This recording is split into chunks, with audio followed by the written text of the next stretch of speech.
Welcome back to the channel, everyone. I recently reviewed the Suicide Squad Jared Leto Joker, the tuxedo version from Hot Toys, and I thought, seeing as I've never actually done a review on this figure, I've done showcase videos on it and various other things, but back when I got this 6 years ago, I didn't do reviews, I just done showcase videos.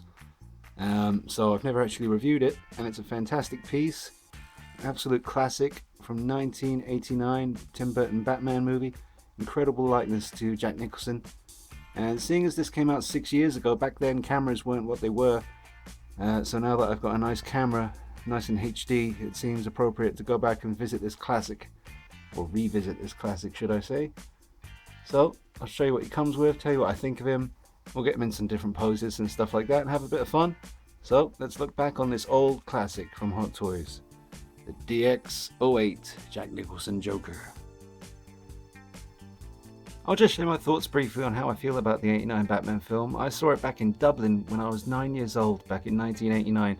Back then kids were, well, not as desensitized as they are these days, at least that's what I assume is the case. I'm not a kid anymore, so I don't know how they think, but there's just so much stuff now on the internet, and there is the internet. I mean, there is that. There was no internet when I was 9, but it just seems kids have access to all kinds of crazy stuff now. But back in 1989 when I was a little kid, I remember the '89 Batman film kind of gave me the willies, man. I was kind of scary. You know, the Dublin cinema I saw it in was this big old grand, like Cineplex, whatever you call it. I think it was a theater at one point. There was these big gothic kind of gargoyles on either side of the cinema screen on big pillars, and it really did look like something like the Opera House in Batman Begins or something. It was really, really cool, and it suited Batman very well. And it kind of made the experience even more creepy. Jack Nicholson as the Joker is one of my favorites. I always have a tough time. Someone says to me, who's your favorite Joker from the movies? It's a tough one. I love Heath Ledger's performance. I think it's classic and it deserves all the praise it gets. All I can tell you is if someone said to me, which Joker would you least like to be locked in a room with, I'd probably say this guy, because in the movie, I know it's not as dark as the Nolan, the Dark Knight film, but I think Jack Nicholson's Joker was very unpredictable and just nuts and really evil down in his black heart, and would just pull out a gun and shoot you without any warning. Whereas at least the Heath Ledger Joker would start talking to you about it first, and here's my knife and I can't wait to stick it into you. All this stuff. He just liked to talk smack. But this Joker would just get on with it and you wouldn't know what's coming. But I don't know who I like the best, to be honest. I think I love them both. I love Jack Nicholson as the Joker, and I love him as an actor. Look at the state of it, it's absolutely awesome. Even the little detail on his flower there, I think that's the one that shoots acid or something. But yeah, just the head sculpt, the moving eyes, there's a stick in the back, and you can move them wherever you want. There is also a mime version of this Joker from the movie, very brief scene in the film where he's dressed up as a mime. I didn't go for that one, I just thought I'd stick with this. But it is fantastic. A lot of people say the detail on that mime head sculpt is better than this, and that does seem to be the case in some of the clips I've seen, but I still don't think you can really fault this one. Absolutely excellent likeness in the skin texture, and just the teeth. Love it. But yeah, he certainly gave me the creeps when I saw him when I was 9 years old in the cinema. Scared the hell out of me. Especially that scene where he's taking off the bandages in front of the doctor when he first sees himself in the mirror. That was creepy when I was a kid. I will just show you something that a great collector in the community, guy on Facebook and YouTube, he does custom paint jobs on head sculpts and even makes things from scratch. Now, do bear in mind, this is about 4 or maybe 5 years old, about 4 years, maybe 4.5 years, and his techniques have improved vastly. But old Stephen Morris, I always get confused. Sorry, dude, if you see this. I will put a link to your Facebook page in the description below. But yeah, he sent me this for free. He was just experimenting and trying to do the look from the movie where you... Why have I got a lighter there? Oh yeah, I remember now, because I was going to burn something. Yeah, and he gave me this, and he also sent me an updated version. Oh, damn it. It's really in there. It's the little purple beret from the scene in the museum, and that, I can't do this one-handed, but you'll get the idea. I'll include some photographs of this, all set up and ready to go. But he sent me that for free, and it's a great option. Obviously, you pop that on there, and you've got yourself the the version I'm melting, you know, and it's still got the PERS stick in the back. Let me just show you that now. There you go. So that's how that looks. So I think some of the ones that he commissioned for people were just like a resculpted head, but he actually sent me a real DX head with moving eyes and everything. So thanks so much, Mr. Morris, for that. I still interchange these heads around sometimes. That was really cool of him to do that. Sent them as a gift or to review / gift. So I'll include some pictures of those in the video. Oh yes, and that is why I need a lighter. And the cool thing about the PERS heads with the DX figures back in the day was you could move the eyes around, and something that was always cool. Rick used to bring this up a lot, and I did back in the day too, but it is true, you can point the eyes up like that, tilt the head down. It gives a very kind of creepy, menacing look. And something that I do with the Heath Ledger DX11 Joker from The Dark Knight. With him, if you turn his head all the way up and point his eyes all the way down, it really, give him a little cock to the side as well, really brings a very crazy, menacing look. I don't know if I'm going to be able to do that one-handed with this guy, especially because he's not on a stand right now. And over time, his ankles and knees aren't as stiff as they used to be. Let me see if I can do this. I don't want to break the stick because unfortunately they are kind of notorious for breaking. There you go. You see, you point his eyes down and you turn his head up like that, and you get a really crazy look. Look at him, he's reveling in his madness. Very cool feature with the old DX figures. Something I kind of miss. And he comes with his hat. It's a really nice purple kind of felt hat, felt material, and I do really like it. It's very well done, and the hair sculpt is good. I've heard some people complain they don't really like the shape of it, but in order to get the hat on there, I think it's a good compromise. But yeah, I usually rock him with the hat on, although he does look just as cool. And I do give his collar a little turn up as well at the back. I bring the collar up sometimes, give him a little bit more attitude. But yeah, either with the hat or without the hat. Sorry about the notes on my hand. I have to make notes about things so that I remember to do them later on. This little, what's that? Get audio from clip. There you go. There's your insight into my world. But yeah, awesome looking figure. Look at that. Side profile rocks too. Look at that. Now I'll just show you the hands that he comes with. Obviously you've got these two that are on him at the moment. I call them the jazz hands. You can use them for maybe turn his hand up like that and you can have him holding his chattering teeth, or a multitude of every other little thing that he comes with. These are the other hands. Let me get some focus happening for you. You've got two relaxed, one there for holding, oh gosh, now this is the thing, he doesn't seem to come with a hand, even though I did manage to get him to hold a gun. He does come with this gun. You can see I've actually broken off the trigger on that. That's a bit of a pain in the butt. That is because he doesn't come with a hand that holds a gun very easily. I really had to, I can't remember which one it was, maybe it was that one, possibly that one, I'm not sure. I know it was a right hand, but I did manage to get him to hold the gun, but it kind of always felt like it wasn't meant to be in that hand, and eventually over time the finger on the trigger did break off the trigger of the gun. It's a minor thing. It was a pain in the butt when it happened. It doesn't really keep me up at night because it's such a small little thing, and now you can hold the gun a bit more easily because there isn't a trigger blocking his finger from going through, and you don't really see it when it's displayed like that, but it's a shame. It's a little thing, but it ain't my fault. It's Hot Toys' fault for not giving you a damn hand that holds the gun properly. Might as well show you the other gun too. This big one. Remember that scene where he pulls that out of his trousers? That's a long barrel on that thing. Look at that. Let's put it up beside Joker here. It comes up to like just almost the top of his leg there. Now we'll just get a look at the rest of the accessories. You've got one Joker card that comes with him. That's sort of specific to the '89 Batman film. That's belonging to the movie, so you won't really find that card with any of your Dark Knight Jokers or anything like that.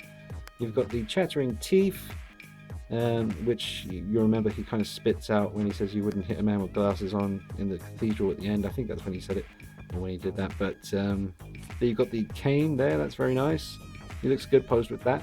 It's nice that he comes with the megaphone. It's not amazingly detailed, but then again I guess it doesn't really need to be. It is just an orange megaphone. Everything's pretty much there that you'd expect to be there. Never really posed him with that. There's the breathing mask from when the poison gets released from the big balloons. He stole my balloons. Classic. And then I can never decide which one was it that triggered the gas coming out of the balloons. I think it was this one he pressed. And maybe that was just a radio to communicate with his thugs. I can't remember. Let me know, guys. You know. One of you knows. I know that much. And there's the pistol. I told you about the trigger coming off because it doesn't come with a hand that holds the gun properly. And there's the big long barrel gun that he takes down the Batwing with. And plus, obviously, you've got your other hands that I showed you, and the hat, and his cool base, and the lighter, which I needed to get rid of a really long thread that was coming out of his sleeve that was bugging me. You know what? I almost forgot. He actually comes with a different style jacket as well. He comes with the coat that I believe he wears in the museum scene. The one that's more like kind of tails at the back, which is a completely different style of purple coat, but I'll show you that in a sec as well. But it is nice that you get the two different coats with this guy. That's the thing with DX figures, they really used to treat you, give you some really good accessories to mess around with. I miss the old days of the DX figures.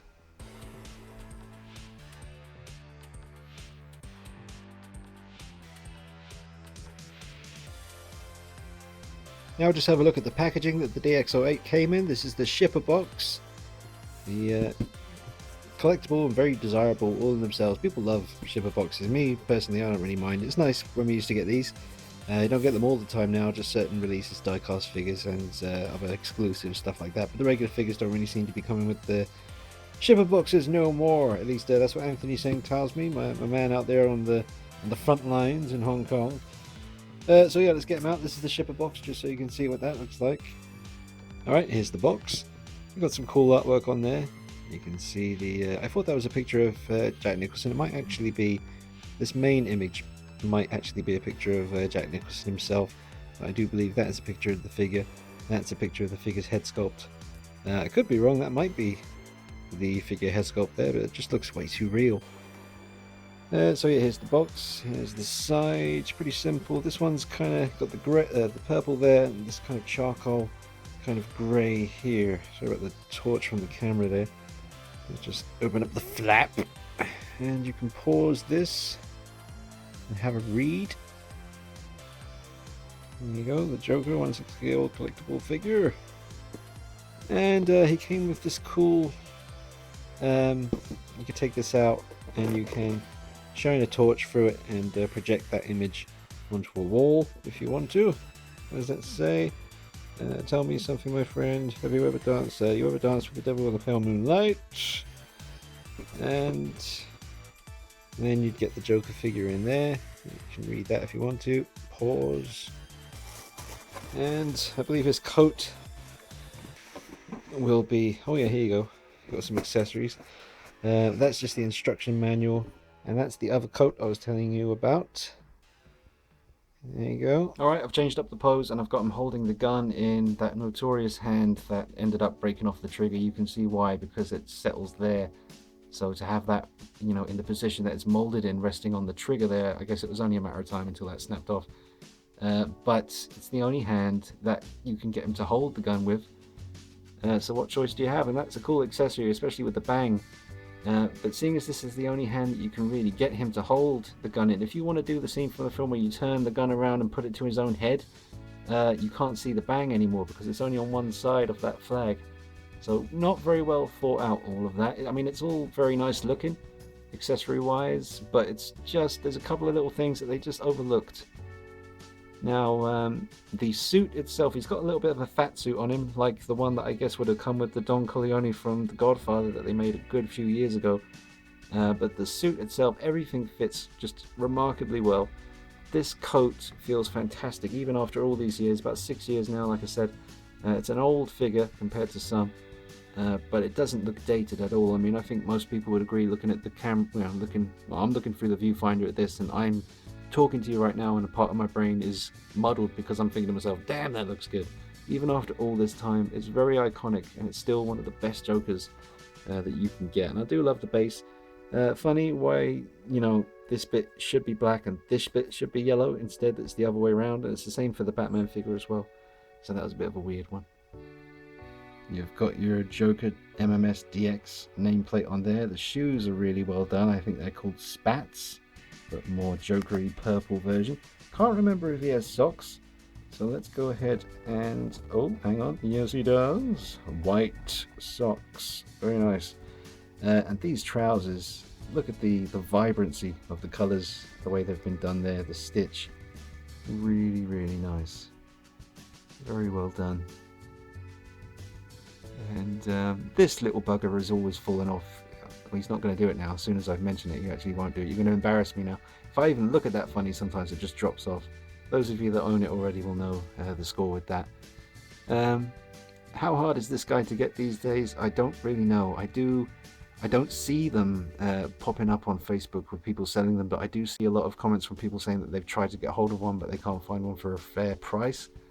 So I guess after all these years, it has become a bit of a hard one to track down. And then again, it is a DX figure as well, and seeing as they don't make those anymore, it would make it even more valuable. But looking at it through the viewfinder here, I mean, it's just remarkable, photorealistic. You get those figures I mentioned before that don't have any human features showing, that just look so real when you take pictures of them. But this one, even though it's, you know, a human face, it may be covered in makeup, but it looks so realistic. Look at that. It's just the detail, like the wrinkles around his eyes. Like, I don't want to call them the crow's feet, but you know what I'm talking about. Just the detail in the sort of temple area. All in the wrinkles around his neck there. Just amazing. But yeah, the outfit is really, really well done and fits him perfectly, and it's great proportions on the body that they've used. All in all, just a very accurate looking figure. And I've just got him now holding his chattering teeth in the palm of his hand, offering a little gift. And I just wanted to incorporate them into the video somewhere. Yeah, I do like that accessory. I think the Arkham Joker, the Arkham Asylum, Mark Hamill Joker is going to be coming with some of these as well. Well, it should do, because I remember walking around in that game having to throw batarangs at these things every other 2 minutes. Chattering teeth. Do they actually chatter? Some of you might be wondering, seeing as there is a little wind-up thing here. Does that actually wind up? I don't think it does, but they do move a little bit, but no, they don't, you know, chatter by themselves. Now, if we take a look at the Batman and Joker figures together, it reminds me of something my buddy Nick said when we went to a London film Comic-Con thing a good few years ago now, and he ended up buying, he wanted to get one Hot Toys figure, he ended up getting the Shadow Predator from Predator 2, one of the clan that we see at the end of the film in the ship. And I was trying to convince him, I think, to get, what was it now? I think they had a Batman or they had a Joker. They had one of them at the Comic-Con event, and I was telling him, dude, you got to get, whichever one of them it was, I was saying, you got to get it, you got to get it. And he was saying, I want it, but I can't get both right now, and there's no point having one without the other.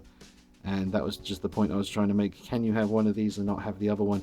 Not really, to be honest. I mean, you can be a big Joker fan, but not really be a big fan of Michael Keaton's Batman, and maybe that's your thing. But really, I do think you need both of them together, and they just complement each other really well, and it's just about as iconic as it gets. 1980s, right at the end of that decade, we got one hell of a movie. And here they are. And that's the stock cape for the 89 Batman, and I think that cape is fine. It's not the best. Everyone's always bitching about it, saying it's an awful cape. Look at it. It does the job. It's flowing nicely. There's a wire going all the way through it, so you can pose it different ways. That cape, ain't nothing wrong with that. The Batman Returns cape, on the other hand, is bloody awful. I hate it. I didn't hate it that much when I first got the figure because, I don't know, I was sipping silly sauce that day or something. But it's really bloody annoying, whereas this cape for the 89 Batman was actually much easier to work with. It looks pretty cool once you futz with it a little bit. But there's the two of them together. I definitely think you need both. However long it takes you to make that happen, do what you got to do, because they do look fantastic as a set. Oh yeah. Also wanted to mention, guys, do bear in mind there is already a True Light review on the channel featuring these two figures together outdoors, in case you were wondering if I would do a True Light review on this figure now that I'm doing a review on it, but it's an old figure. Turns out there is already a True Light review on the channel, so go ahead and check that out, as well as the many showcase videos where I have backgrounds where they're up in the cathedral fighting together. There's a museum video where the Joker's got his melting head on from Stephen Morris. There's quite a few videos. They're all worth checking out if you're a fan of the movie. That was back in the day when I used to focus all my attention on showcase videos and photography, striving my very hardest to try and make these figures look as real as possible in the photographs, to try and fool people into thinking they were the real thing. Now, these days, that's all commonplace. There's a lot of people doing that now. Back when I was doing it in 2007, when I started out, it's almost 10 years ago now. There wasn't anyone else doing it, but gradually as the years went by, now everyone's taking pictures with backgrounds, and Hot Toys themselves started doing it for their promotional artwork and stuff for the pictures. So I kind of didn't want to get lost in a sea of people all doing the same thing. But it's all on the channel, back catalogue there, you can find it all, it's all there. It's a lot of work. The unfortunate thing is you work your ass off doing maybe 2 weeks worth of work on one showcase video, and the realization of the fact that people don't go onto YouTube when a figure comes out, they don't type in Hot Toys Joker showcase video, they type in Hot Toys Joker review or Hot Toys Joker unboxing. So after a while it did sort of wear me down, all the work that I was putting into the videos, and people just weren't watching. And I found that since I started doing unboxings and all that regular stuff, the interest seems to be a lot more there's a lot more people getting involved, and it's nice to have people actually watch the stuff that you work on. And I still do the showcase videos and stuff, but just not as much as I used to. Now we'll just get a look at the Jack Nicholson Joker in line with some of the more recent releases Joker wise. You've got the really recent Jared Leto tuxedo version here in the center. Absolutely fantastic tailoring, but I don't really think there's any difference in quality between this old DX08, it's about 2012 he came out, the Jack Nicholson one, and this guy came out about a week ago now, so really recent. But yeah, fantastic piece, incredible head sculpt, one of Hot Toys' best. And then over here you've got the DX11 Heath Ledger Joker, which I just love. It comes with so much cool stuff, but the Oscar there doesn't come with him. That came with a nurse Joker outfit that I got. I did burn some of the money because I thought that was fitting to one of the scenes in The Dark Knight. So the actual notes have been, well, not all of them, I do have a lot of 1/6 scale money, but I thought that would be cool for him. There's a lot of rumors flying around in the 1/6 community on Facebook. Mark from OSR keeps asking everyone, do we want another Hot Toys Joker Heath Ledger figure? The only thing I could think that would justify that is if they gave us one with rooted hair and possibly fix the coat a little bit. This coat is nice, but it's not really movie accurate as in the way it falls on him, the shape, thickness of the coat, the color, stuff like that. It does need a little tweaking, but I'm happy enough with this one. The only thing, like I say, that could tempt me to get another Hot Toys 1/6 scale Heath Ledger is if it came with rooted hair. But this one's fine for me. I'm perfectly happy with my DX11. But there you go, just to show you that the quality, even though the Jack Nicholson Joker is a good 6 years old or something like that, quality has not dropped at all. I mean, they all stand in line perfectly with each other, and I think no one of them is that much better than the other one. They're quite equal in quality and just overall impressiveness. So yeah, very nice to have these ones.